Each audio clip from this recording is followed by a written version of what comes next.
Okay, so a couple of announcements just before we begin. Sorry about that. It's a very temperamental projector. So first of all, the final lecture, Lecture 10, I sent an announcement to the mailing list, but just in case you didn't catch that, that will take place the morning of the 1st of April. So this isn't an April Fool, so if you thought this mail came to the list and you're thinking, I don't have to wake up that day, there really is going to be a lecture. I appreciate that that is outside the time where classes normally occur. As a result, this is an optional lecture, so it's going to be a lecture on games, case study on classic board games with reinforcement learning. I think it's interesting. It'll pull together a lot of elements of the course, but it's optional, so if you've already booked your time away and you can't attend, then don't worry, it's not going to affect your exam. But if you do have the chance to come along, it should be interesting, and I'll also mention that all of these videos will be made available online very shortly, so if you do miss anything, you can catch up online. Second announcement is the deadline for the assignment, so that will be the following day, April 2nd. So hopefully you guys have made a start on that. If you do have questions, please send them to the mailing list, because if you're wondering about something, probably means 10 other people have the same question, and so it's quite useful just to ping those backwards and forwards on the mailing list to just make sure everything's crystal clear. Okay, so let's get going. So today's lecture is on policy gradient methods. This is a very popular, widely used class of reinforcement learning methods. Again, we're in the part of the class where we talk about things which are actually used in practice to solve interesting, challenging reinforcement learning problems. So just to give an outline of how this is going to pan out, we're going to start off with an introduction where we'll understand roughly what's going on. And then we'll talk about we'll focus in on policy gradient methods. So what's going on in this class is we're really talking about methods that optimize the policy directly. So instead of working in value functions, as we've considered so far, this is now about working with the policy. How can I see some experience, and from that experience figure out how to change my policy in a direction that makes that policy better? And what we'll do is we'll see a variety of different methods for doing this, which are all based on the simplest principle, if you like, for improving a policy, which is policy gradient. So we adjust the policy in the direction that makes it better. We follow the gradient. We'll consider 3 different ways to do that. We'll start off with a sort of naive but sometimes effective numerical approach by using finite differences.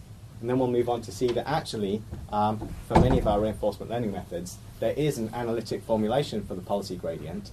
So despite what you might think, you can actually just have an agent which follows its trajectory, sees how much reward it gets along the way, but also knows which direction to adjust its policy so as to move it directly in the direction that makes its policy better. And finally, the most practical set of methods which we'll consider are the actor-critic policy gradient methods. So these are methods which combine everything from this class with everything from the previous class. So they work with both value functions and with policies, and try to get the best of both worlds. Okay. So, introduction. So, last lecture, we had a lecture where we talked about value function approximation. We considered 2 different types of value function approximation. We considered approximating the state value function. So this is the true state value function, which tells us how much reward can I really get in this MDP in expectation if I follow this policy pi. So if I'm in some state S, what's the true expected reward I'll get from that point onwards? Or we had the Q function, which tells us for some state S and some action A, what's the true accumulated reward along some trajectory that I can get from that point onwards taking that action under this policy. So those are the ground truths, and what we did in the last lecture was we approximated those things using a function approximator, like a linear combination of features or a neural network. We tried to estimate this thing. We had some parameterized function, which had parameters w. We basically tried to fit this thing using ideas which are familiar from supervised learning. We tried to fit a function to this ground truth, so we started to understand the shape of how much reward can I get from different parts of the state space and different parts of the action space, respectively. But in that lecture, so last lecture, the policy which we then used when we actually wanted to do control, we didn't represent the policy explicitly. Instead, we just used the value function to pick actions. So once we got our function approximator for Q, that was enough to pick actions because we could just act greedily or perhaps epsilon greedily to pick the action which gets the most Q. So that was a very effective approach to control using function approximation. But it's only one approach to function approximation. And in some sense, more direct or sometimes more natural approach is to directly parameterize the policy, not the value function. So now we're going to have a different function approximator. We're going to have some parameters u. So in the last lecture we had w. So the difference between last lecture and this lecture is like whether it's w or u. And we're going to use these parameters u, and we're going to parameterize the policy now. So we're going to parameterize this distribution. Our policy pi is now going to be something we directly manipulate. So we control these parameters which affect the distribution by which we're picking actions. So think of this, if this was deterministic, which we'll consider later on, this could just be a function. The policy could just be a function. Which action do we pick in a given state? And now we learn the parameters which tell us, for each state, which action should I pick? And so again, you could think of this as some arbitrary function approximator, like a neural network, where you plug in your state, and it tells you which action to pick, or a distribution over actions to pick. And so formally, this policy is going to be now a probability distribution over actions that's conditioned both on the state and our parameters. So we're actually defining probability distribution, and we're tweaking, we're learning how these parameters should change the probabilities by which we pick different actions in different states. And what we're going to do is try and understand how to modify this parameter vector u so as to solve the reinforcement learning problem, so as to maximize the amount of reward that we can get in this environment. And again, what we're going to do in this lecture is we're going to focus on model-free reinforcement learning. So we're really going to focus on how to throw down your agent, throw your robot into some maze, and this thing just wanders around, and just directly from experience, without anyone telling it the dynamics of the environment, it should be able to figure out how to adjust its parameters of its policy so as to get more reward from the environment. And in case it's not clear, the main motivation behind both of these methods is that we want to be able to scale. We want to be able to scale to large, interesting MDPs, large, complicated environments, in which it's not possible to separately for each distinct state say, oh, I'm going to take this action here in this state, and this action here in this state. So we need a function approximator. We need some parameters that sort of specify how, across this state space, we're going to modify these parameters. Apparently I spent too long on that slide. That was the power cable.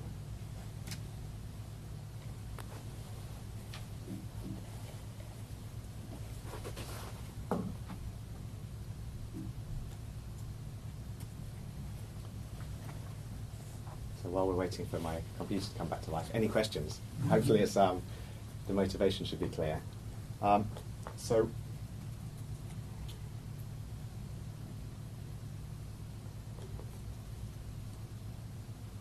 So what we'll start to do now is to understand how we can actually take this parameterized policy with this parameter vector u and start to adjust those parameters so as to get more reward.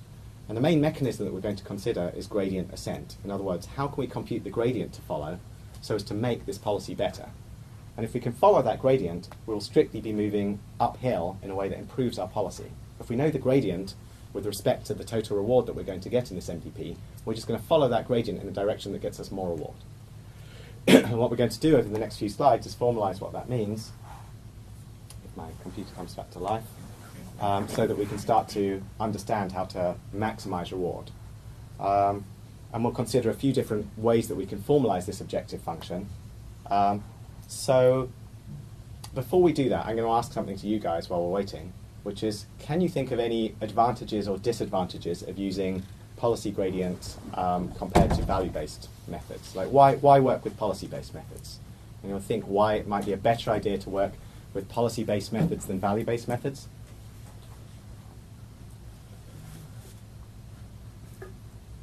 Good. You need to store fewer things if you're working directly with policy.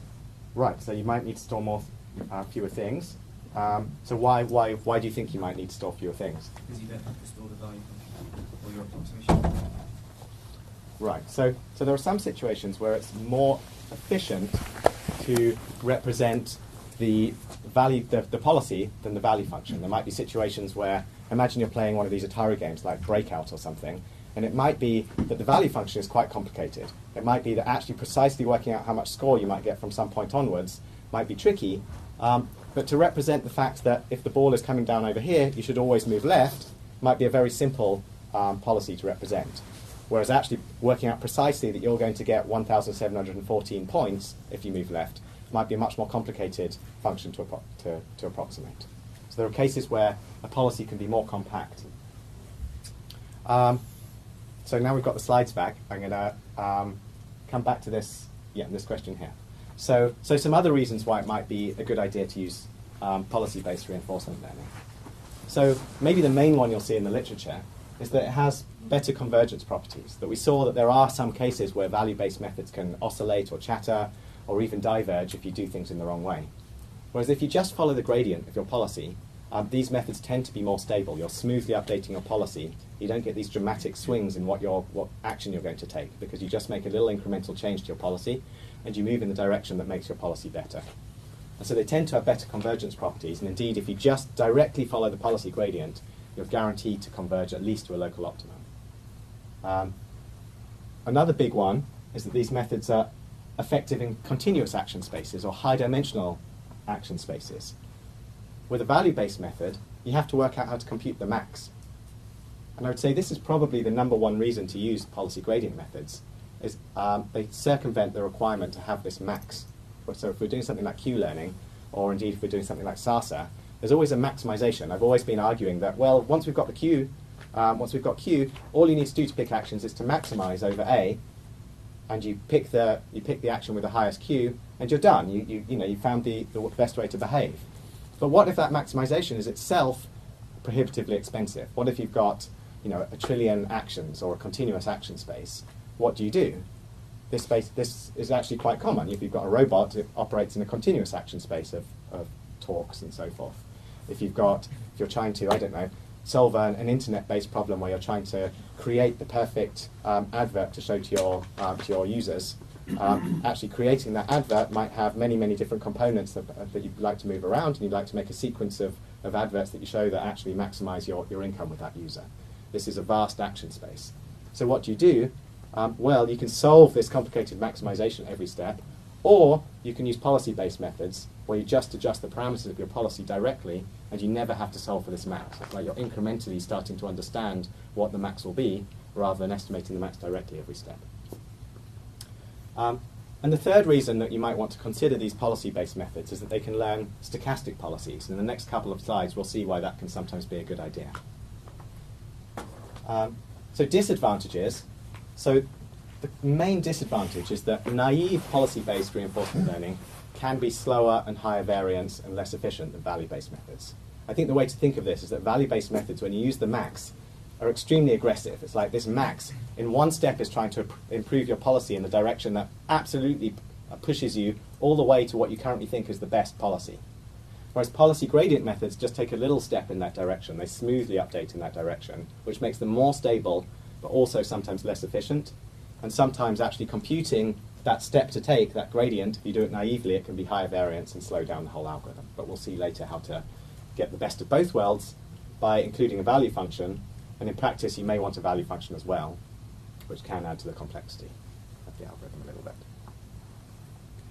And just the flip side of the point which was made earlier, sometimes there are examples like we discussed in Breakout, where a policy can be more compact, but it's also conceivable that there are cases where a value function gives you a very nice compact representation and gives you a more direct way to learn your solution to your MDP. Okay, so let's consider, how can it be the case, why would we ever want to learn a stochastic policy? Ultimately, aren't we just maximizing? Don't we just want the thing which maximizes? Don't we want to maximize our reward? And if we're always maximizing reward, intuitively you might think a deterministic policy should be good enough, because a deterministic policy is always something, you can always find it, maximizing something can be a deterministic process. But there are cases where it's actually desirable to have a stochastic policy, and we'll see two of those now. So the first example is rock, paper, scissors, or Rochambeau, or has lots of different names depending where you're from and how you play this. But it's just the game where you show paper, scissors, or stone, and scissors beats paper, rock beats scissors, paper beats rock. And so you probably know this, but if you were to just play this deterministically, any deterministic strategy is very easily exploited. If I always play rock, and I start to play against you, you'll very quickly figure out that you should just play paper and I'll lose every single time. And in fact, the only optimal policy in this domain, in terms of a Nash equilibrium, which is the game theoretic notion of optimality, the only optimal policy is to play actually uniformly at random. Anything else can be exploited, because if you play one choice more often, your opponent will learn to exploit that. So this is an example where the optimal behavior is actually stochastic. A stochastic policy is necessary. A second example is when we have state aliasing. So this comes up when the Markov property doesn't hold. So we might be in an MDP, but it might be that we lose the Markov property. We get partially observed environment. So if you remember this distinction between fully observed and partially observed, what's going to happen now is we're only going to see certain things about this environment, or equivalently, we're only going to use features which give us incomplete information about where we are in this environment. So consider this little problem here. So as you might guess, getting to this treasure is good, and getting to the skull and crossbones is bad. And this is just a little grid world. You get to move around it, go north, east, south, or west. And the question is, what's the best that you can achieve in this domain? Except we're going to restrict the way that we can create our value functional policy to use the following features. So we're going to consider features which basically tell us they're features of both the state and action. So they're going to be features that say things like, is there a wall to the north of me? Is there a wall to the south of me? In between these squares, by the way, if they're adjacent, there's no wall between them. So this is like, is there an exterior wall? And the other part of the feature is there an exterior wall to the north, and I'm moving to the east? And that would be a feature of my state and action pair. Okay? So we're going to consider features like this. Is there a wall to the north when I'm going east? And we're going to consider all such features, like is there a wall to the west when I'm going south, and all kinds of things like this. And we want to know, what's the best I can do using either value-based or policy-based reinforcement learning. So in each case, we're going to approximate either the value function using these features, and it doesn't matter what the function approximator is. This could be linear, it could be a complicated neural network, it could be your favorite thing. The question is, what's the best that could be done in principle? And we're going to compare it to policy-based reinforcement learning, where we parameterize a policy using some function of these features. And the question is, which will do better?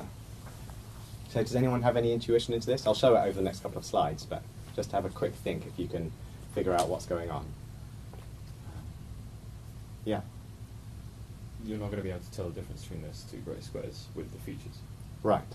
So the point was that these two grey squares are aliased. There's no way to tell the difference between these two grey squares using the features that you have.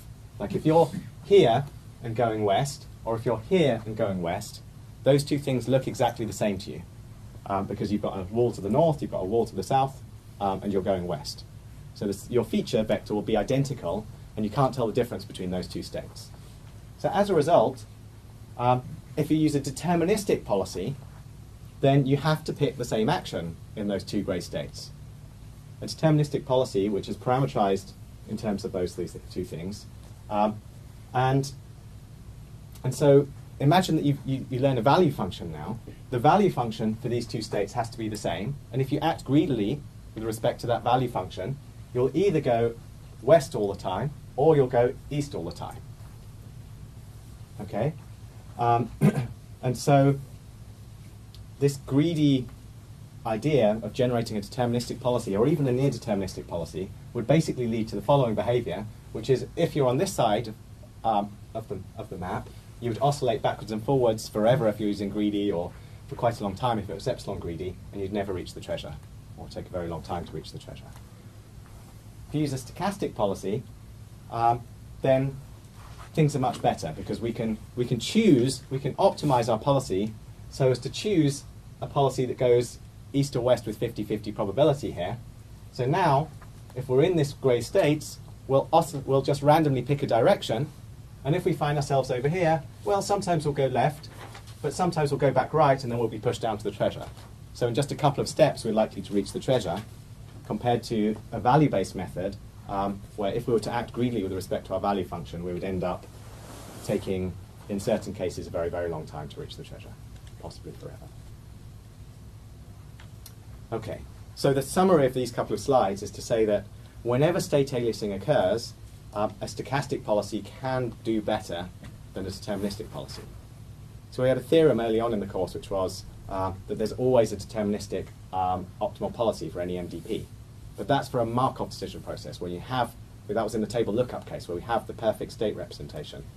The moment you have state aliasing, so you're partially observed, so if you're in a partially observed Markov decision process, or if your function approximator, the features that you use limit your view of this world, which is equivalent to being in a partially observed MDP, then it can be optimal to use a stochastic policy, in which case policy search methods can do better than these value-based methods which just act greedily.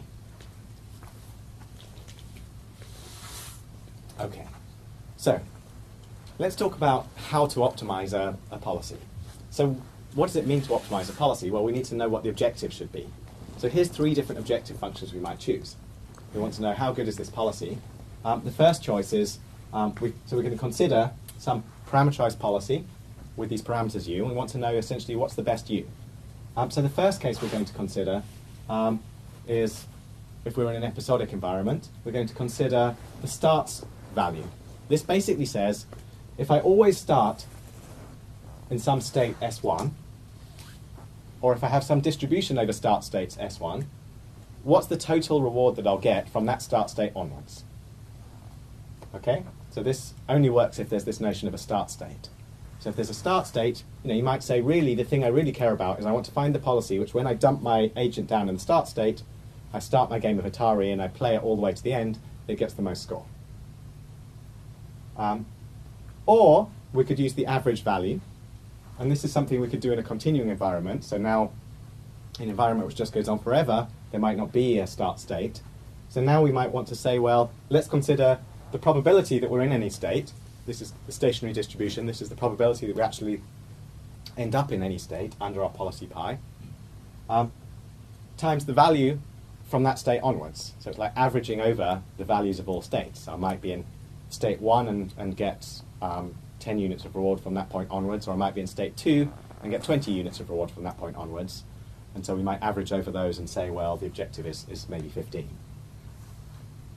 Or we might consider another formulation, which is the average reward per time step, which is similar, but we might say, well, what we really care about is just, let's consider some continuing environment. I'm going round and round and round, and all I care about is to make sure that per time step I'm getting the most reward.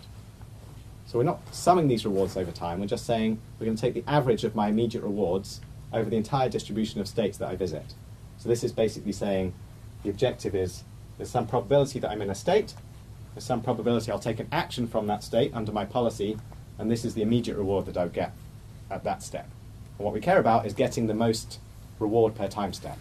That's another way of saying to extracting the most juice from my environment. I get the most reward per time step. This relates to the average reward formulation that was like an extra for lecture 2 that you find in the notes. Okay, so it turns out that, fortunately for us, that exactly the same methods apply to all 3 of these. They turn out to, the policy gradient is essentially the same for all of them. The only thing which differs is the definition of this distribution term here. Like what's the probability that I'm in some state S? And they're just rescalings of each other. So they turn out to basically follow the same gradient direction. And so we don't really need to worry which of these we're following because we end up with the same policy gradient. So now what we're going to consider is trying to optimize one of these objectives. So we're going to pick one of those 3 objectives. And we're going to say what we want to do is to find the u, find the parameters that maximize this objective function. So find the u such that when you drop your Aibo robot down, your Aibo will walk as fast as possible. And so how can we do that? Well, there's lots of familiar approaches to optimization. Hopefully you've come across some of these. Optimization methods are classically divided up into gradient-based methods and gradient-free methods for optimization.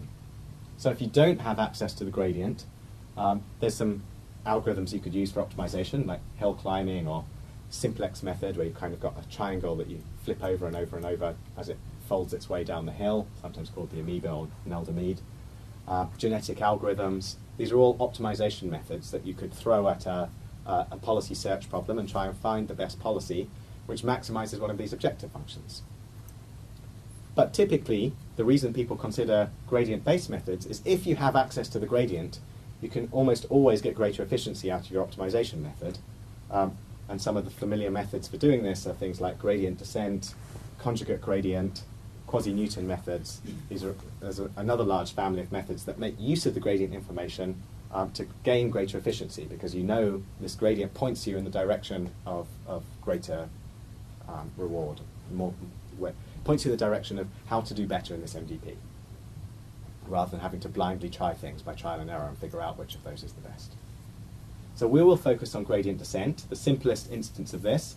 Of course, once you understand how to do gradient descent, you should also understand that this can be extended to other methods, for example, second-order methods like quasi-Newton. All of these things are possible, but I think the ideas are best illustrated and often work most effectively with the simplest case, which with very little computation, you can get a great deal of effective reinforcement learning out of this.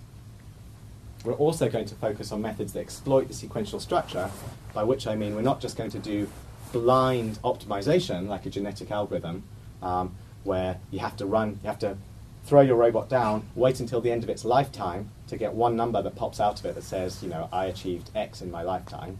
We would rather break open the trajectory, see that partway through this trajectory it had achieved some sequence of states and rewards, and make use of that sequence of states and rewards to do better than waiting all the way until the end, until this thing dies, before you can actually optimize it.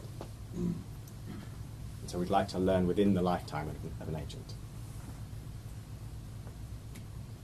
Okay, so we'll start with the very simplest version, which is finite difference policy gradient methods. So let's begin by this familiar idea of what policy gradient is. So in the last lecture we considered gradient descent, because we had something like a mean squared error, and we were trying to minimize the error. In this lecture we're going to consider gradient ascent, where we have an objective function, which is something like how much reward can I get out of this system, and we want to make this thing higher. We want to basically ascend our objective function.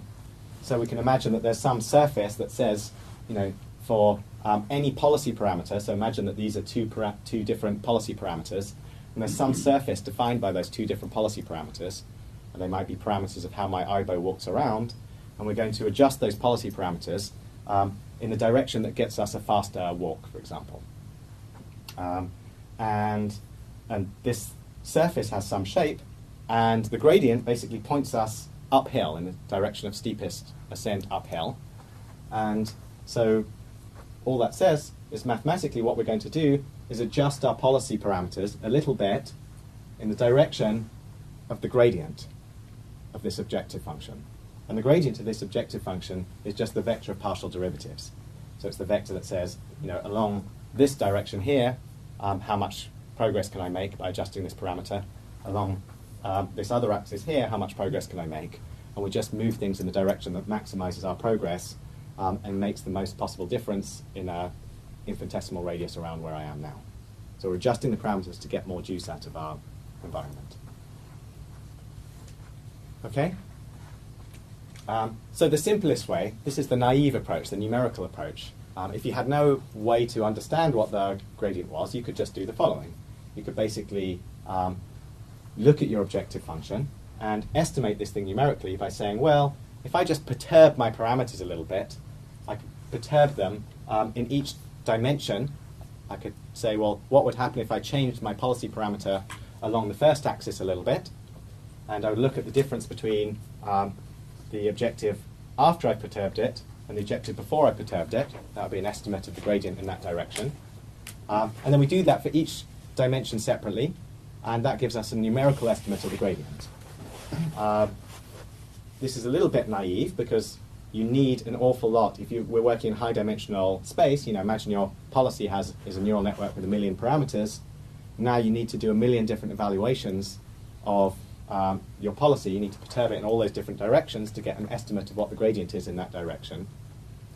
There are techniques that use random directions, like SPSA, which reduce the number of samples you need to take, but they still are very, very noisy. And so it takes an awful lot of computation using these methods to actually even get one estimate of the correct gradient. But nevertheless, it's simple. There's no, you know, this is if you really can just perturb your policy and try again multiple times, you will get something which points you in the correct direction eventually. And so it can work for arbitrary policies, and one big advantage is this works even if you've got some non-differentiable policy. Like someone gives you the program for your robot and tells you, here's some parameters for your program, but we don't know how to differentiate them. You can still adjust it by following this process. So I've been talking about an IBO, so let's make that concrete. So it turns out that in RoboCup Soccer, things have got a little bit better, but I think it's roughly still true that with the IBO League in particular, this is one of the leagues of RoboCup Soccer, they have these little dog robots, the IBOs, running around trying to score goals against each other. So it's quite a fun competition. But the thing which determines which team wins is basically how fast you can get your IBO to run. If it can walk faster, you basically are able to just take the ball and move it faster down the field. And so the team with the fastest IBOs historically has always won. And so it's become an interesting machine learning challenge to make the IBO gate more efficient and make it run faster. And so the IBO gate is basically controlled by 12 different real numbers, which are sort of shown in this diagram here. It doesn't really matter what they are. But the goal is to adapt these parameters now. And the first people to do this, Peter Stone et al., they did it by finite difference policy gradient, just like we just described in the last slide. And what they did was they basically just ran these robots backwards and forwards along this field and measured how long it took them with each gate. It gave them a few walks up and down, and measured how long it took, did that for each of these 12 dimensions separately, and then so you have to run it up and down to get one dimension, run it up and down again 12 times to get just one gradient update. You adjust your parameters in that direction and iterate this process until your grad students collapse of exhaustion. And so they did this, and let me see if I can pull up some videos.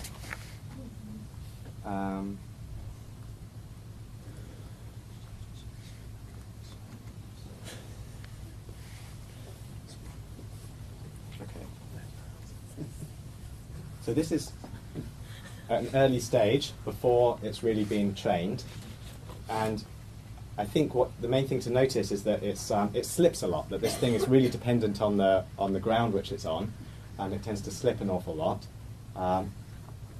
And over time, it starts to learn something a little bit better. This one. Uh-oh. Oh no, there we go. Let me try that again. I think that was just an artifact.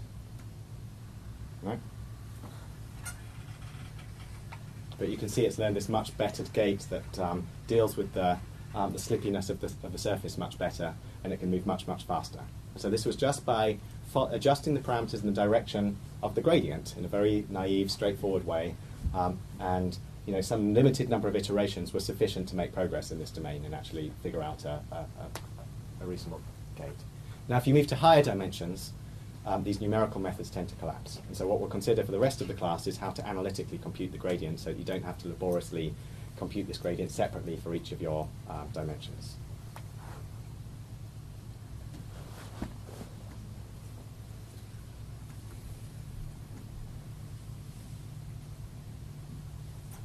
Okay, so we'll start with simplest approaches, no value functions yet. That's the Monte Carlo approaches, and then we'll come back and we'll bring value functions back into the picture. Okay, so we're going to use the following idea, which is we want to compute the policy gradient analytically, and what we're going to assume is that our policy is differentiable. It doesn't actually technically have to be differentiable everywhere, it only has to be differentiable when it's actually picking actions. So if you have some non-differentiability but you're not actually ever picking that action, that's okay. We're also going to assume that we know the gradient of our policy, that we're in control of our policy, something like again, it could be a Gaussian policy or a softmax policy, we'll see some examples, or a neural network, and we know the gradient of this thing because we've created it. And what we're going to use is a trick called likelihood ratios. And the likelihood ratio trick, I'm just going to put it up in isolation because what we're going to see is pretty much for the rest of the course, this magic gradient of the log policy term is going to appear. And I think it's useful to understand why this gradient of the log appears, because otherwise you'll just be scratching your head saying, why are we suddenly looking at the log of the policy, not the policy itself? And it basically comes up just from this following likelihood ratio trick, where what we're going to want to do is we want to take the gradient of our policy, we want to understand the policy gradient, and we're going to want to take expectations of that thing. And so the way we do that is we basically note that we can multiply and divide by our policy without changing it, and that this term over here on the right, the gradient of the policy divided by the policy, is equal to the gradient of the log of the policy. Okay? So that's just straightforward calculus. And this term over here is a very familiar quantity from statistics and machine learning. It's sometimes called the score function. But if you were doing something like maximum likelihood learning, this is the term which would come up. If you were just trying to maximize the likelihood of some action A, which someone gave you, you would follow this gradient. This is the thing which maximizes the log likelihood. And so the way to think of this term is this is the thing which tells you how to adjust your policy in a direction that gets more of something. So if you were to tell it the right action and you were doing supervised learning, you would plug in exactly this term for some particular supervised action here, and that would tell you how to get more of that particular action. So this tells you how to adjust your policy in a particular direction to achieve more of something that's good. And so we're going to use that, and what we see now is that by basically rewriting this gradient in this way, we're able to take expectations. Like computing the expectation of this thing is hard, but computing the expectation of this thing is easy because we have this policy here, and this is actually the policy we're following. And so we can take an expectation of this term because this is something we can actually sample from. This is the policy that we're actually following ourselves. So we'll see that in a minute. But just before we do that, let's consider this score function and understand what it looks like for two common examples. So perhaps the simplest example you should have in your mind, which we use for discrete actions, is the softmax policy. So the softmax policy is basically something where we want to have some smoothly parameterized policy that tells us how frequently we should choose an action for each of our discrete set of actions. So this is an alternative to something like epsilon greedy, or and the idea is to basically say what we're going to do is we're going to take some features, we're going to form some linear combination of features, for example, and we're going to consider that as like this some kind of value that tells us how much we'd like to take an action. So we've got features of our action in our state, we've got some parameters for those features, and then we weight those features by some weight, and we add it all together, and that tells us how much we desire that particular action A. And then what we do is to actually turn that into a probability, we just exponentiate it, and we normalize.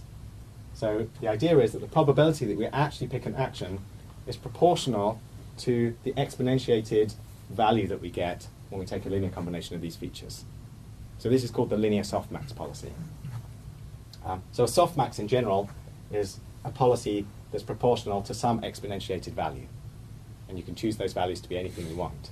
And here we're just parameterizing those values in the simplest possible way by using a linear combination of some parameters with our features. So this is a very straightforward way to parameterize a policy in a discrete domain. So imagine we're doing Atari, and we want to know, should I go left or should I go right? Well, we'd have some features of going left, and we'd have some features corresponding to going right. We would weight each of those, and whichever one scores more highly when we make this weighted sum would get higher probability when we actually come to pick these actions. And now what we're going to try and do is find the gradient of this thing. We want to know, well, how do we adjust this thing so as to get more of the good things? So we need to know the score function, and the score function is very intuitive for this softmax. The score function, the gradient of this locked policy, is just the feature for the action that we actually took minus the average feature for all the actions we might have taken. So it's basically saying, how much more of this feature do I have than usual? And that's the score function. And so what we'll see is when we start to do these kind of policy gradient algorithms, what we'll actually end up doing is saying, if a feature occurs more than usual, that's what this thing is telling us, if it occurs more than usual, and it gets a good reward, then we want to adjust the policy to do more of that thing. Okay, so this is the softmax policy. I just want to give one more example of policy, which is the Gaussian policy. So in a continuous action space, like the IBO example, the commonest policy to use is a Gaussian policy. And what do we do with a Gaussian policy? Well, we basically just parameterize the mean of this Gaussian, and then you have some randomness around that mean, some variance around that mean, that says most of the time I'm going to take this mean action, that's given by, say, a linear combination of some features. But sometimes I might take some deviation from that mean, and there'll be some variance like sigma squared, which could also be parameterized. You could have a variable variance.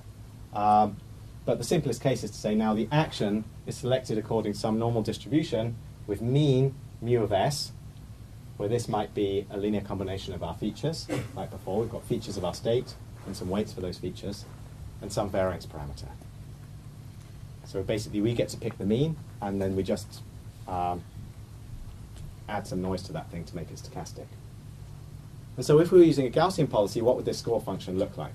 Well, the score function is basically, again, this tells us how to get more of a particular action.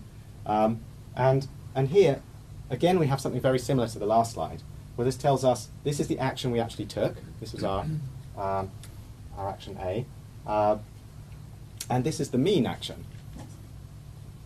This is the mean. So we basically want to know, let's take the action we actually took minus the mean. That tells us how much more than usual we're doing a particular action. Multiplied by the feature. And then we just scale that by the variance. So in both of these cases, the score function takes this form of sort of how much more than usual am I doing something. And that's quite intuitive when we start to look at these policy gradient updates. Okay, so that's just to give some intuition for what these score functions look like. Now let's talk about the actual policy gradient, this analytic policy gradient. And to do this, I'm just going to derive it for the simplest possible case, and homework, if you like, could be to extend this to the full MDP case. We'll talk about what it looks like, but I won't derive it for you. And the special case we're going to consider are one-step MDPs. So what do I mean by one-step MDP? I mean that you start in some start state S. You get to take one step, and you get one reward. That depends on where you were and what action you took. But then the episode terminates immediately. So there's no sequence in this case. It's just a one step, and then you're done.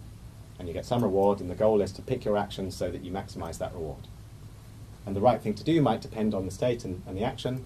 So we'll see later this is also called, in subsequent lectures, a type of contextual bandit. And so now, if we were to try and solve this, we want to find the policy gradient. We want to understand how to adjust our policy parameters so that no matter what state we're in, we pick an action that's good. We want to adjust our way of picking actions so as to get more rewards. And the way we're going to do that is to start off by picking our objective function. So in this one-step case, all three of those objective functions we talked about become the same, essentially. And so our objective function is just to the expected reward under our policy. So we want to find the parameters which give us the most expected reward. And so we want to find the gradient of this thing and ascend the gradient of this thing, which will give us more expected reward. So if we're thrown into any state and we pick an action according to our policy, we want an expectation that to give us the most reward. And so the way we're going to do that, so let's just expand this out.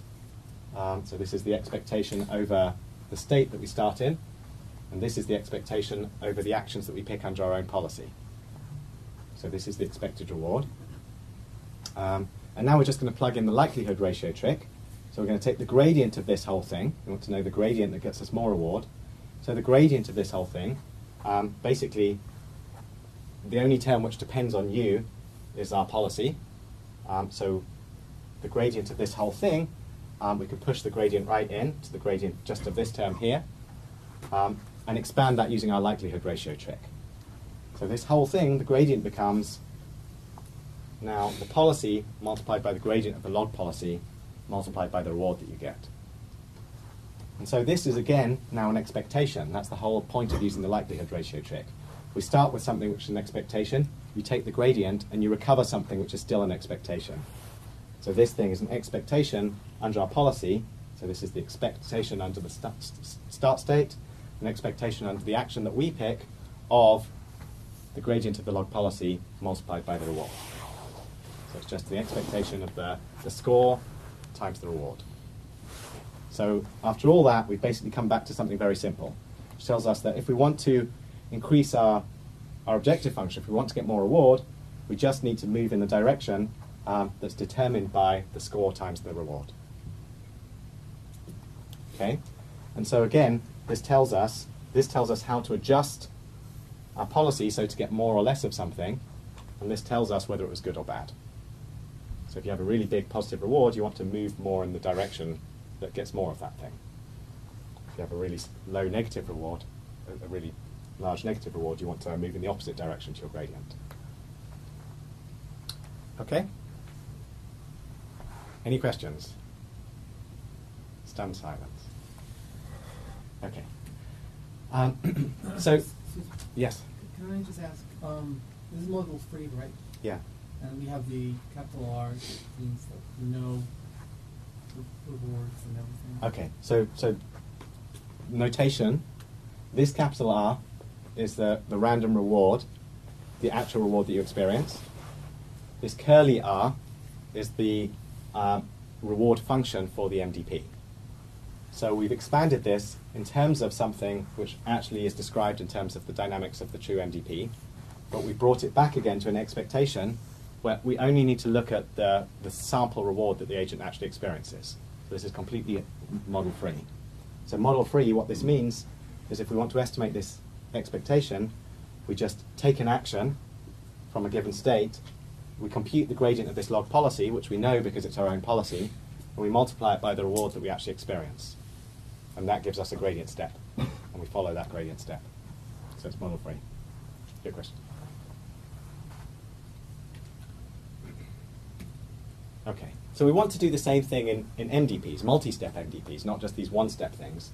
And to do that, we actually just need to do one trick, which is to replace this instantaneous reward that we had. So we were multiplying the score by the immediate reward. And to do a multi-step MDP, all we need to do is actually replace this immediate reward with the value function, the long-term reward. And that actually turns out to be the true gradient of the policy. And the policy gradient theorem tells us precisely what that means. That's just to formalize that, which is to say that if you start with some policy, then for any of those objective functions we considered earlier, the start state, the average reward, the average value, the policy gradient is basically given by this thing here, which is some expectation over the score function multiplied by the action value function, Q. So it basically tells you, again, how to adjust the policy so to get more or less of that particular action multiplied by how good that particular action was, or that particular action is in expectation. So you want to adjust the policy in the direction that does more of the good things and less of the bad things.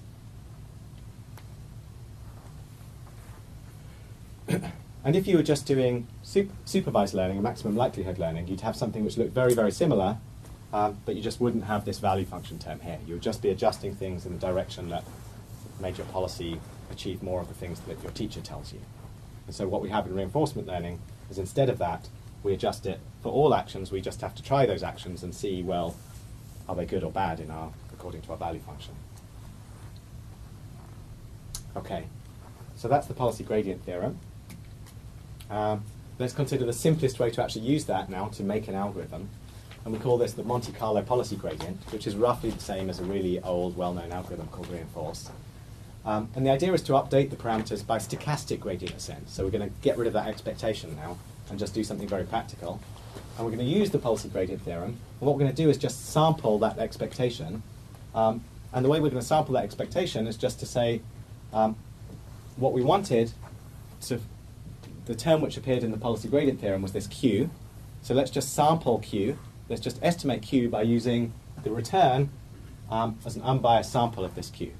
So we're going to be in a state. We're going to start by taking this action, and we're going to see what return we got, and we're going to use that as an estimate of Q. And we're just going to plug that in into our policy gradient to give us a direction, an estimate of the direction to move. And so every single episode now, what we're going to do is we're going to say, at each step, we're going to adjust our parameters a little bit in the direction of this score multiplied by the return that we actually got from that point onwards. And so what would that look like in an algorithm?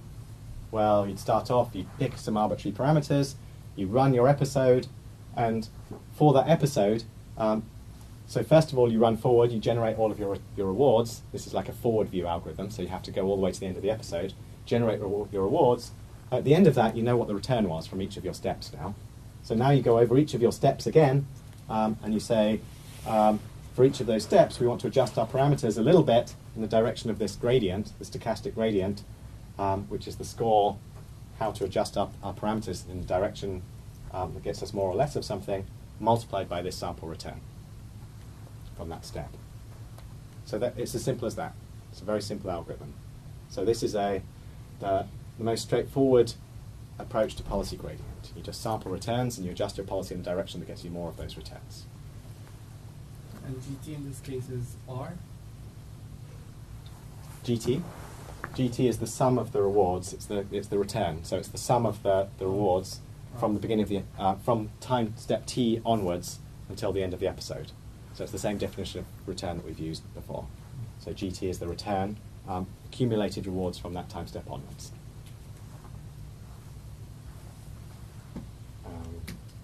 Okay, so here's a little example. This is using that same Monte Carlo policy gradient with a particular policy parameterization. And the idea is that you start off with this puck in this world, and this puck is sliding along. There's very low friction in this domain, and you just get to exert a small force on it every time step, which can just slightly perturb its direction. So if you're not careful, it can really overshoot its target. And then the target is given by this pentagon, which moves around every now and then, and it has to try and reach that target.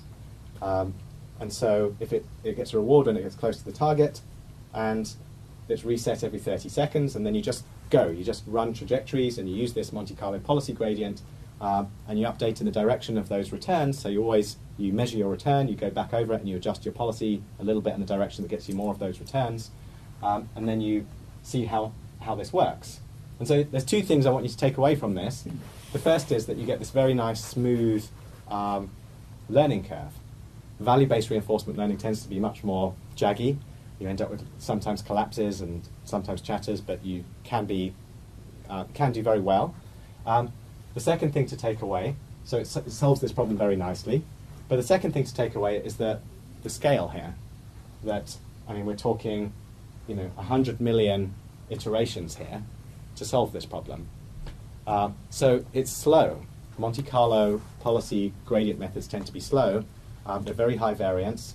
They're looking at this complete return of what happened, estimating the gradient from that return and moving in the direction of the estimated gradient. And so the rest of this class is going to be about using similar ideas but making them more efficient. Like how to take this very nice idea where you get this smooth learning where you adjust the parameters of your policy to solve a problem, but make it more efficient, reduce the variance, make it work better. Okay, and so that's going to bring us to the final family of algorithms, actor-critic methods. So just a quick recap. So the main idea is that we've got this high variance estimators of the gradient now. So we had this policy gradient. We plugged in the return to estimate the gradient by taking a sample of our Q values, but that thing's very high variance. Like, it might be that I'm playing, Atari again, and on one particular episode I might get a score of 1,000, and on the next episode I might get a score of 0, and that's just in the randomness of what happens, because, over the course of 10,000 steps there are many, many different random events which might occur. This thing's very noisy. And the main idea of actor-critic methods is that instead of using the return to estimate the action value function, we're going to explicitly estimate the action value function using a critic, using a value function approximator. We're going to bring back the ideas from the last lecture, combine value function approximation with our policy methods. So again, we're going to have our true action value function, and we're going to estimate this thing using a function approximator, and then we're going to plug this in to our policy gradient as a substitute for QPy. So what this means is that we now have two sets of parameters, and that's why these are called actor-critic methods. We've got a critic and an actor. And so intuitively, the actor is the thing which is doing things in the world. It contains the policy, it's picking actions, it's actually making the decisions of what to do in the world. That's why it's called the actor. Whereas the critic doesn't actually take any decisions, it's just watching what the actor does and seeing whether that's good or bad, evaluating that thing, saying, oh, those decisions were good, they got a score of 1,000, or they got a score of -1,000. So we're going to combine those two things together, the actor and the critic, and the main idea is now to use an approximate policy gradient. Instead of the true policy gradient, we're going to adjust the actor, we're going to adjust the policy in the direction which, according to the critic, will get more reward. So the critic's going to say, hey, I think that if you go in this direction, you can actually do better. And then the actor's going to move in the direction of that gradient. And so the way we're going to do that, we're going to take our original policy gradient algorithm, which was an expectation of the score multiplied by the value function. That was our policy gradient theorem. But we've replaced the true action value function with this estimated approximate value function, where we've got our neural network or whatever to estimate this thing. And what we're going to do then is, at each step, we're just going to move a little bit, using stochastic gradient ascent. Every step, we're going to move a little bit in the direction of the score multiplied by a sample from our own function approximator. So the critic is saying, hey, you know, I think this thing is good, or I think this thing is bad, and then we move a little bit in the direction that gets more or less of the things that the critic says are good or bad. Okay? So how do we estimate the action value function? How do we estimate Q? What do we do for the critic? Well, that should be familiar. That's what we did last lecture. We started off with this problem of policy evaluation. We want to know, you know, if I'm following some policy pi, if I'm following this policy pi, we're trying to estimate this Q pi. We're trying to say, how good is that policy? We're not trying to optimize it. We're not trying to build a critic that estimates Q star. We're just trying to say, according to this current behavior, how good is it? How much reward will I get under this current behavior? And then we're going to use that to point us in the direction that will improve our policy. So a way to understand this is we want to say, how good is this current policy pi u for our current parameters u? We want to know how good is that thing. And so we can use everything we've learned so far, Monte Carlo policy evaluation, temporal difference learning, TD lambda, pick your favorite policy evaluation algorithm, least squares, temporal difference learning, anything you like, throw it into the pot, get an estimate of your action value function, and use that to adjust your actor. So, here's a canonical example, just to make things concrete. So let's say we were using a linear value function approximator for our critic.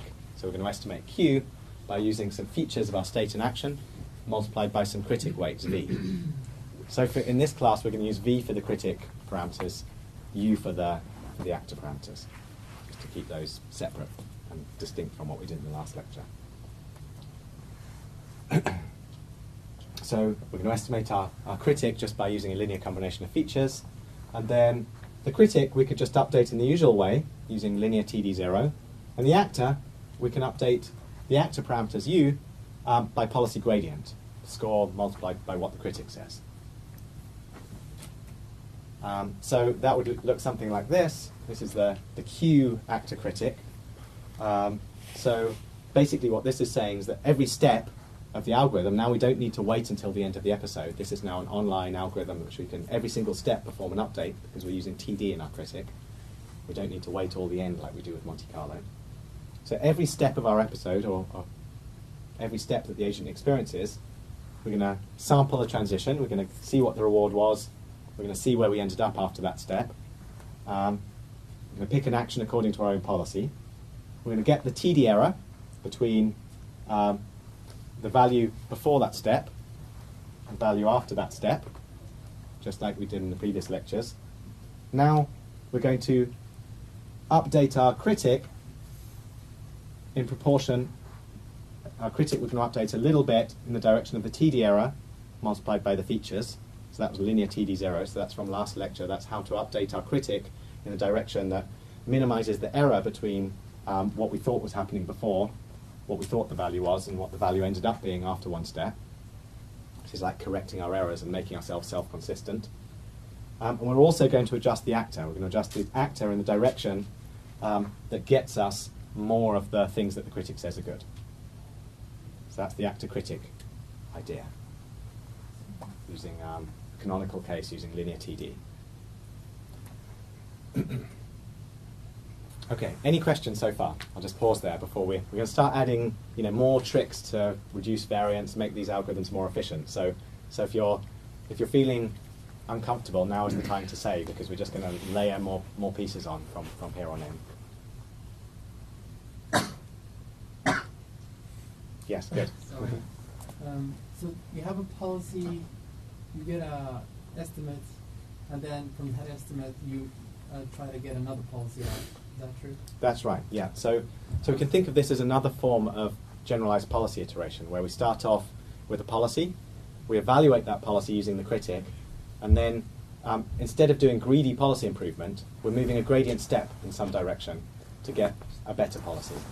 So it's just like our familiar machinery, where we're making the policy better and better, and every step we're evaluating that policy, moving a little bit up the gradient to find a better policy. My question is, choosing the first policy, does it differ? Choosing the first policy, you can pick an arbitrary policy, so you initialize your policy parameters however you want. It could be, typically now we've just got parameters though, we're not using greedy anymore, we've just got some parameters, and those parameters determine that policy. I'm scaring people away from it.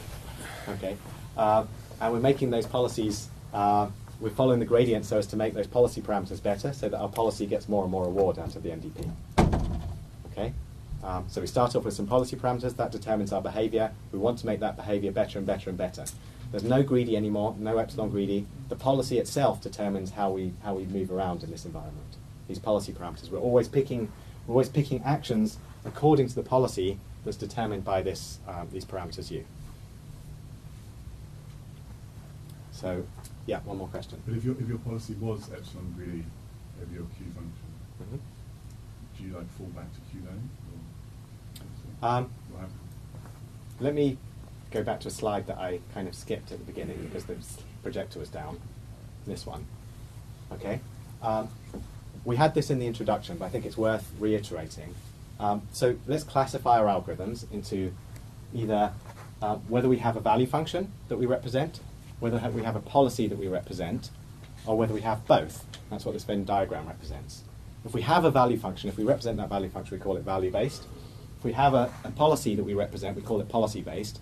And if we have both of these things in our algorithm, we'll call it an actor critic. Okay? And epsilon greedy is something we do when we live in this side of the diagram. Epsilon greedy, we don't actually explicitly represent the policy. Instead, we use a simple trick, which is we say, if we've got the value function, if we've got Q, we're just going to act greedily with respect to Q, and sometimes act randomly. What we're considering now in this lecture is an alternative approach, which is to actually learn directly how to pick actions. We're going to parameterize the policy. So instead of doing greedy or epsilon greedy, we're directly parameterizing the policy. We're deciding how to pick those actions. And we want to figure out, well, if I pick my actions in a particular way, will I get more reward? Will I get less reward? And so we're actually in a different space here altogether, where we're directly parameterizing things. So there's no greedy, there's no epsilon greedy anymore. But if you parameterize your policy to be like greedy over your Q, over your value function, if you parameterize it, so that's like an implicit parameterization, which I would say is what we call value-based here. So it's like if we're basically saying our policy is the thing which is acting greedily with respect to my value function, that's purely value-based. Yeah. We're not explicitly representing the policy. But does that algorithm still work? With the Is there a way to recover exactly, like does, a like, pure actor value-based critic method? become like Q then? There's a result which says that basically for a particular class of policy gradient algorithms that we'll see shortly, it turns out that if you take the limiting case where you make your step size bigger, so for all of these policy gradient algorithms, there's some step that you take in the direction of the gradient. And you could ask the question, what happens if you take an infinite step in the direction of that gradient? So if we just get back to where we are. So in all of these algorithms, there's some gradient update where we update our parameters a little bit in the direction of our score. And for a certain class of policy gradient algorithms, if you make this thing infinitely large, then it actually takes you to a greedy step. So that's true certainly for natural gradient algorithms, which we'll see later. So the step size is what kind of controls how greedy you are. So think about the softmax policy, okay, this thing where we were exponentiating some score. If you see that like one of these actions appears to be a little bit better than the other, so you had some policy where you were taking this left more often than right, and now you see something where left actually did even better than right, so you saw a good score for this guy. What are you going to do? well, you're going to push yourself a little bit in the direction that makes left even more probable and right less probable. If you make your step size infinite, you'll push the probability of going right all the way down to 0 and the probability of going left all the way up to 1, which is equivalent to acting greedily. So there is a limiting case where you recover kind of greediness, and the step size is what controls the smoothness. So it's certainly true for some algorithms. Yeah, I'll take one more question and then move on. So when you were learning a value function, Yeah. you had the development operator being a contraction, and so you knew you were going to get to the optimal value. Yeah. Do you have the same thing here, because you could have suboptimal sort of modes in your... Okay, this is a really great question. So the question was, if we're using policy gradient methods, do we still have the same guarantees that we'll find a unique global optimum, or could we get trapped in some local optimum? So it turns out that, at least in the case where we're using, so you could consider table lookup representations of policy. So let's consider the table lookup case. In the table lookup case, you can represent your value function by having one value for each state. And if you use the Bellman equation, you get a contraction, you guarantee that you get a global optimum. With policy-based methods, if you just follow the gradient, for example with a softmax, it's known that for the softmax that you also find the global optimum in the table lookup case. So if you have a softmax which is like a separate softmax parameters for each state, you also achieve a local optimum. Now, for the case where you've got some more general function approximator, it's clear that if you've got something like a neural net, neither method will guarantee that you find a global optimum. You can always get trapped in some kind of local optimum. For certain special cases in between, it's unclear, and I think it's an open research question, actually. Right. Okay. So we're still in this space where we've got like this basic principle. We've got this family of actor-critic methods. We've got this family where the actor is basically picking the actions. We've got some policy, we're using that to pick the actions. We've got some critic, which is basically evaluating those things and saying, whether those actions are good or bad, and then actually the actor moves in the direction suggested by the critic. That's the basic idea of all of these. But what we want to do is to make these things better. So we're considering now some tricks to make this thing better.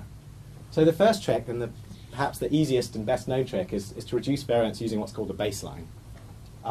So the idea is to subtract some baseline function from the policy gradient. And this can actually be done in a way that doesn't change the direction of ascent. In other words, it changes the variance of our estimator, we can reduce the variance of this thing without changing the expectation. So another way to say that is that what we're going to do is we're going to subtract off some term which looks like this from our policy gradient. So our policy gradient was the score multiplied by the value function. And we're going to subtract off that, we're going to subtract off the score multiplied by some baseline function. And now we're going to choose that baseline function just to reduce the variance, to kind of make this thing mean 0, to make it roughly about the right scale so that we basically, you don't want to end up in situations where one moment you see a reward of 1 million and the next moment you see a reward of 999,000. And you have to kind of adjust in the direction where you're always moving your policy's parameters up, but it's just the relative difference that determines how much up you should make them. It'd be much better to have like +1 or -1, and so this gives us a way to rescale things.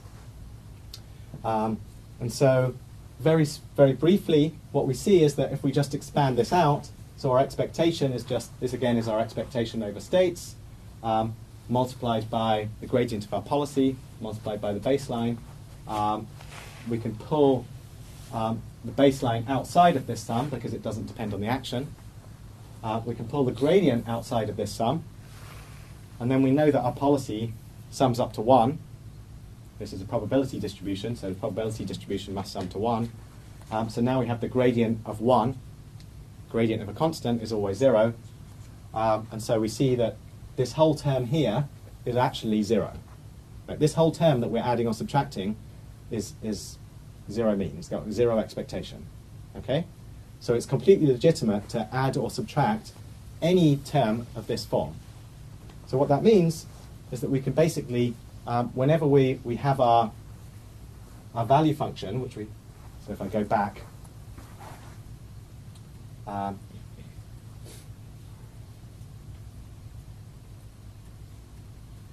whenever we had our value function here, this was our policy gradient theorem, and our policy gradient theorem told us that the direction we really want to move is this score function multiplied by q. But now what this result tells us is that we can add or subtract anything we want from this q. As long as that thing is just a function of state and not a function of action, we can add or subtract anything we want from this so as to control the variance of this whole term here. We want this expectation to be low variance, but we don't want to change the direction of ascent. And so we can do that, and there's a particularly nice choice that we can pick for this thing, which is going to have some nice consequences for us. And the particular baseline which we're going to choose is the state value function. Okay? So what we're going to do is we're going to start off with our q values, our action value function, and what we're going to do is subtract off the state value function. And what we're left with is something called the advantage function. This is something which tells us how much better than usual is it to take action A. So we're going to look at the q value of action A, which tells us how good is it to go left if I'm in a particular state, compared to how good is it to be in that state in general. And that tells us how much better than usual, how much more reward than usual will I get if I take a particular action. And so intuitively, that's just the right quantity to use in our update. So we call this thing D, like the difference, the advantage function. And so what we're going to do is now rewrite our policy gradient theorem in the following way. So this is still the policy gradient theorem. This is still just ground truth. We've just rewritten it by subtracting off a particular baseline function.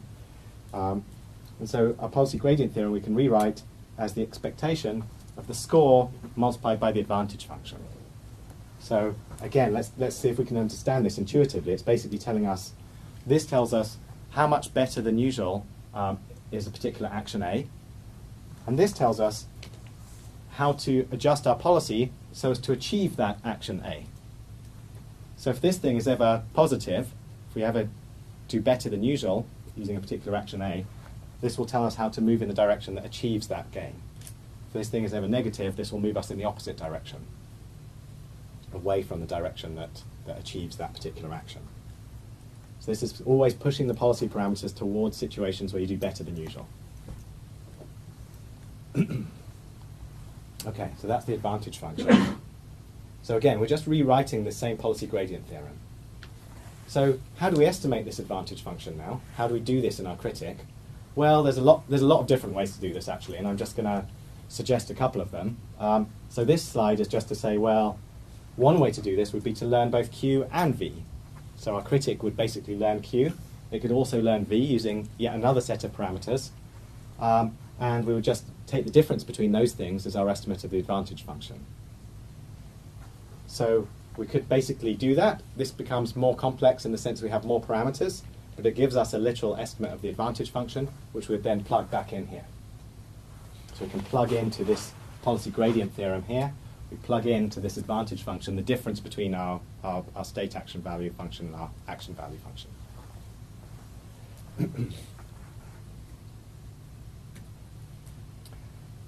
There's an easier way, and probably a better way, and that's what this second slide is about.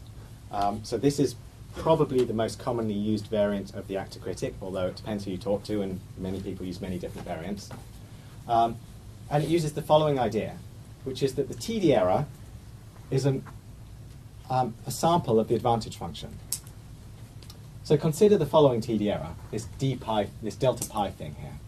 So if we knew the true value function v pi, then this basically tells us that the TD error is equal to the reward plus the discounted true value at the next state minus the true value in the state I'm in. That's just the definition of this TD error.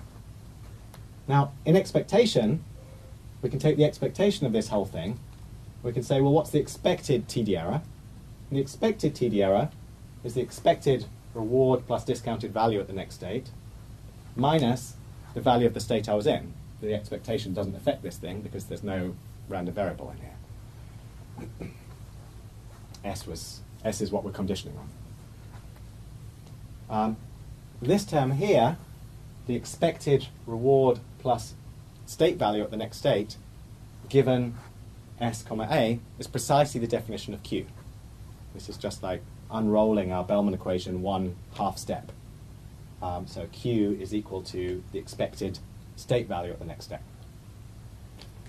And so this whole thing here basically tells us that the TD error is an unbiased sample. We've basically got our Q minus V now. This is the advantage function.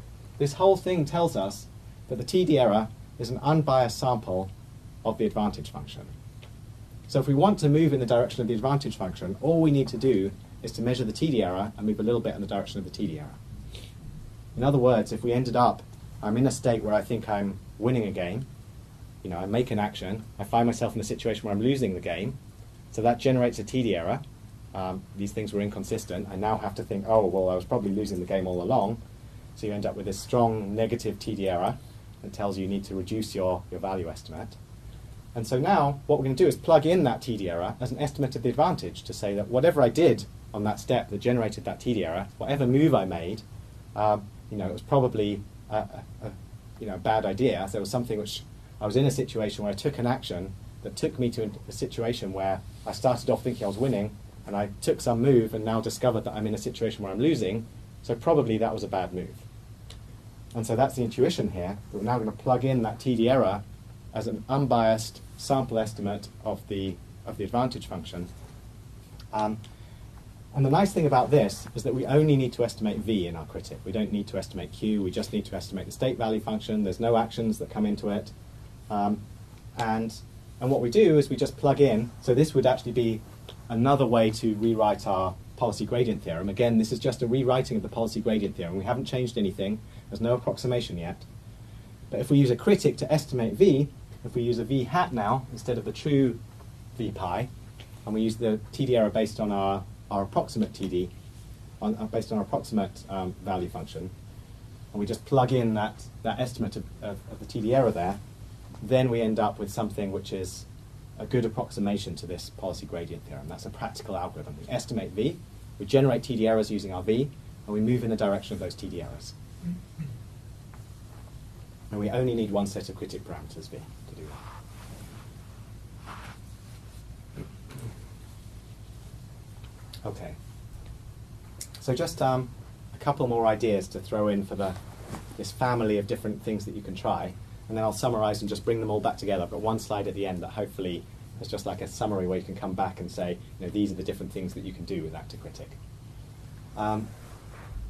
So this one is really just a reminder of the previous lectures, which is to say, you know, what about this idea of eligibility traces and different timescales? So if you remember from the previous lectures, we've often reused this idea that you don't always want to go all the way to the end of the episode and estimate the return, and neither do you necessarily just want to take one step and bootstrap from the value function after one step, because that's biased. You often want to trade off the bias and variance between these two things using something like TD lambda. So now we're going to do the same thing with ActorCritic algorithms, and it turns out that it's quite straightforward to do that. So if you remember from last lecture, we had a choice of things that we could plug in. So this is last lecture. You could plug in when you were updating your value function approximator. You could plug in the return. You could plug in your one-step TD target. You could plug in your lambda return. You can make any of these the target for your updates. And then we also had this idea of eligibility traces, which basically gave a backward view that was equivalent to plugging in this lambda return in the forward view. So hopefully this is starting to become a little bit familiar. If it's not, then go back to the notes, and because it's useful stuff, a key idea. So what we're going to do now is plug in exactly the same idea to our actors. So I mean, first of all, we should say that you can do all this with the critic, and sorry, I think some of these should say V rather than W, but you can do all of this with the critic, where you can basically, you know, as I mentioned before, the critic, we can evaluate our policy by any means we like. We can plug in any algorithm we want for our policy evaluator. It could be TD0, it could be Monte Carlo, it could be TD lambda, least squares, policy evaluation. Any of these are valid. And so we can introduce different timescales onto our critic by choosing a TD lambda or an eligibility trace. But that doesn't affect the actor yet. It doesn't affect the actor. And the question is, can we also get these different timescales on the actor? Can we get information to flow back more efficiently in the actor, so the actor's not just based on the current TD error, but based on something which bootstraps from all different time steps? And the answer is yes. And so, very briefly, all we're going to do is basically, we're going to plug in, so this is again our original This is the true policy gradient theorem. The score multiplied by the value function, or the advantage function, equivalently. And what we're going to see is that there's different things which we can plug in so far. We've seen two different examples. We've seen that we can do the Monte Carlo policy gradient, which looks something like this, where we plugged in the return. So we used the return multiplied by the score as our estimate, and we subtract off some baseline here. So if we always just subtract off this baseline value function here, you end up with the return minus this value function multiplied by the score. When we used the TD error, we ended up with the one-step target, the TD target, the reward plus the discounted value at the next step, minus our baseline. Okay, so these are different targets. When we use the Monte Carlo target, we end up plugging in the return. When we use this TD error version, where we're estimating the advantage function using the TD error, we plug in the TD target and subtract off the value function as a baseline. So these are equivalent. These are different ways to estimate our original policy gradient theorem. These are different approximations. And sometimes it's a good idea to do this. This is a high variance, low bias estimator of the policy gradient. And sometimes it's a good idea to do this, where we introduce bias by bootstrapping from our value function, but we dramatically reduce the variance. And again, the goal is to get the best of both worlds, where we want to come up with a gradient estimate which bootstraps from our critic all kinds of different time steps. We don't just want to rely on our critic at this time step to estimate the gradient. We want to use the critic. So we want to be able to say, well, the critic at this time step says I should go this way. The critic at the next time step says I should go this way. So what we really want to do is to combine these together and actually move in some combined direction. And so that's the idea of using eligibility traces. And it's exactly analogous to the way we do it in value-based reinforcement learning, where we compute our TD error, we build up an eligibility trace, and the eligibility trace now basically is an eligibility over our scores. So we basically remember all of the scores that we've seen recently. And so if I had a high score for this particular action in this particular state, we remember that, we bump up our eligibility trace, and then later on when we come to make an update, we move in the direction where the scores have been largest most recently and most frequently. So the way to understand this is, the best way to understand this is by analogy with the eligibility traces in the value-based case, where you can literally look at the updates and you can see that wherever you had an eligibility trace in the value-based case, the updates were identical. Like if we were doing value-based reinforcement learning, we would look at, say, our lambda return minus our current value, and we'd have just multiplied directly by the gradient of that value function, not by the score. And so all we need to do is like a search replace. Wherever we had the gradient before, we search replace with the score, and that will actually work and give us a legitimate eligibility trace instead. Okay. So summary of this idea, so we're building up our toolkit of ideas that help us to make ActorCritic effective in practice. So now we've got a new piece to our toolkit, which is eligibility traces, how to make our actor make use of critics from many different steps all the way into the future. And the nice thing about this approach as well is that unlike Monte Carlo policy gradient, we can apply this online. We can basically use critics that build up things going far, far into the future, but we can do it online, and we can apply this in incomplete sequences or in situations where the environment is continuing, never stops, or in situations where we're working off policy.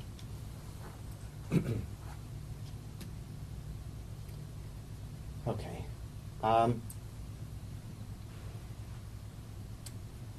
So I think what I'm going to do is I'll talk very briefly about this.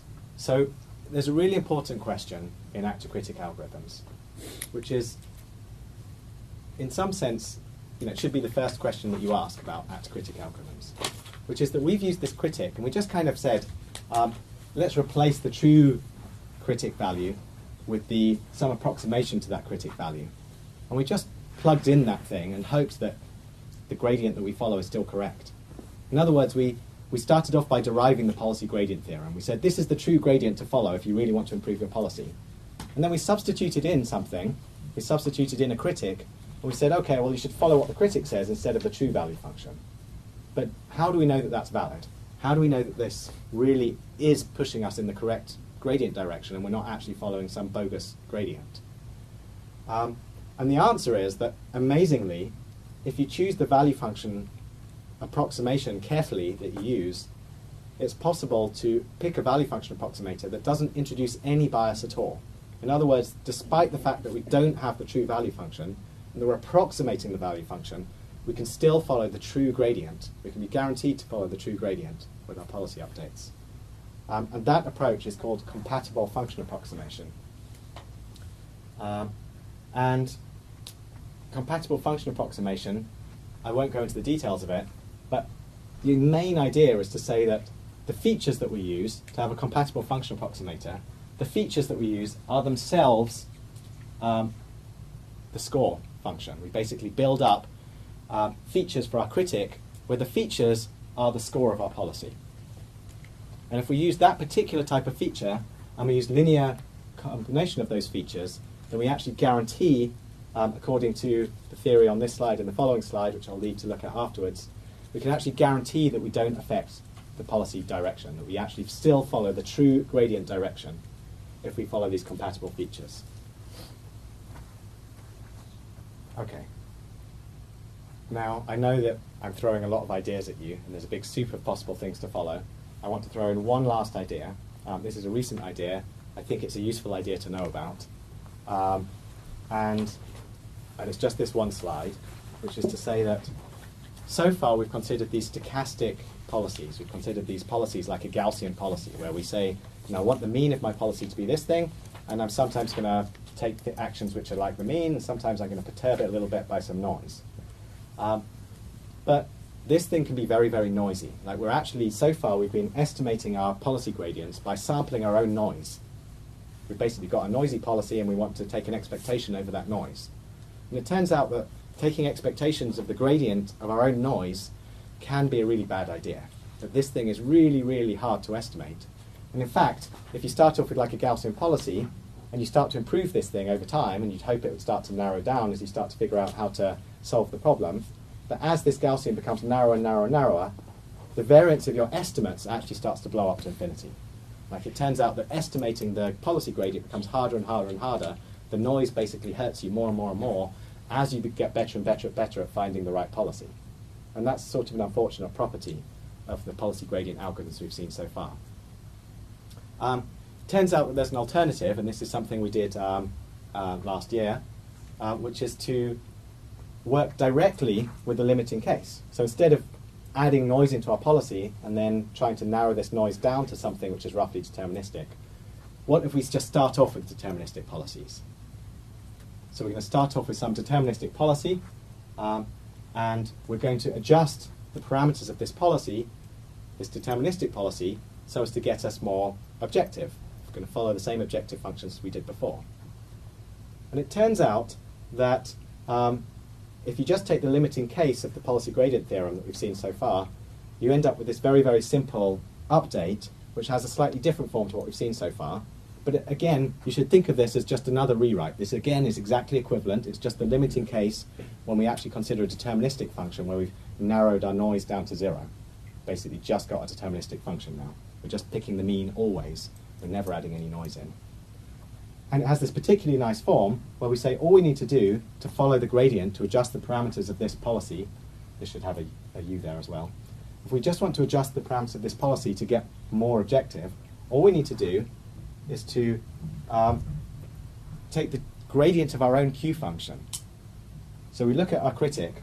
Our critic basically tells us, hey, look, you know, if you were, it gives us the gradient that says this is the way that will give you better actions. It says, actually, look, this is how you, this only works for continuous action spaces, by the way, but it basically says, here's the gradient of your value function with respect to your actions. This is how, if you were just to make this action here a little bit higher, you would get more reward.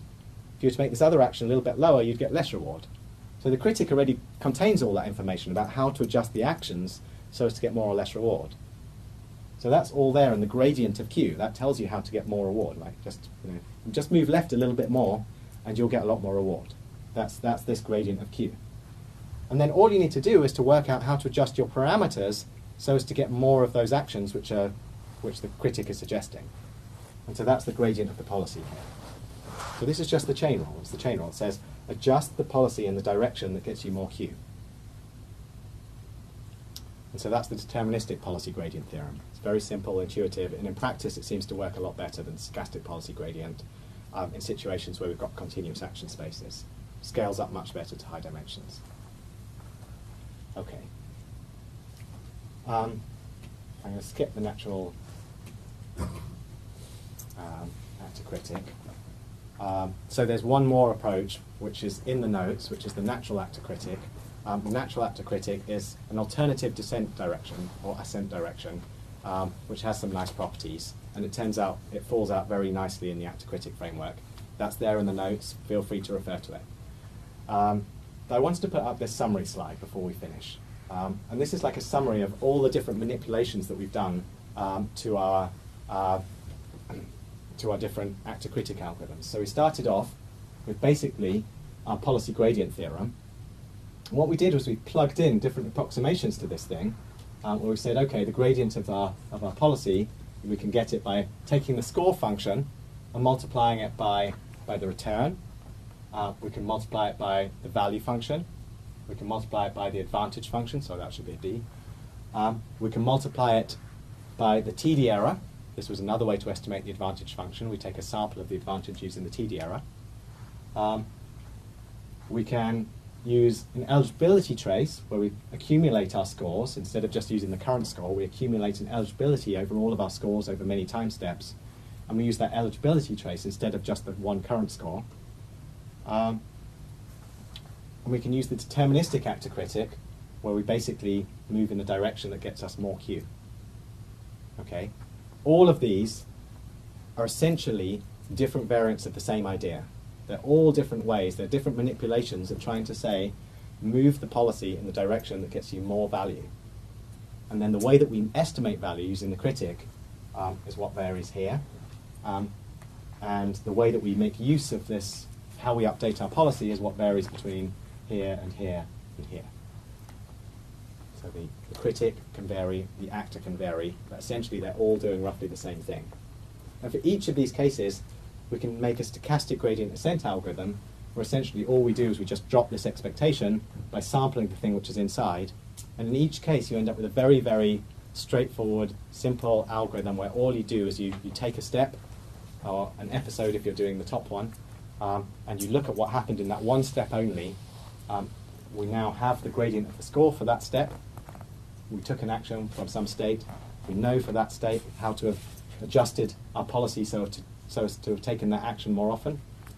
And we look at whether that step was good or bad according to our critic. If it's good, we push our policy parameters to do that thing more often.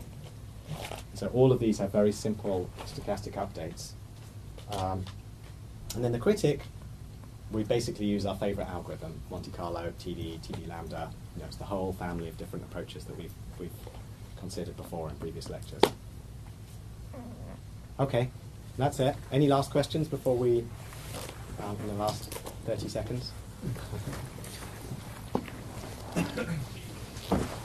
Okay, thanks everyone. See you next week.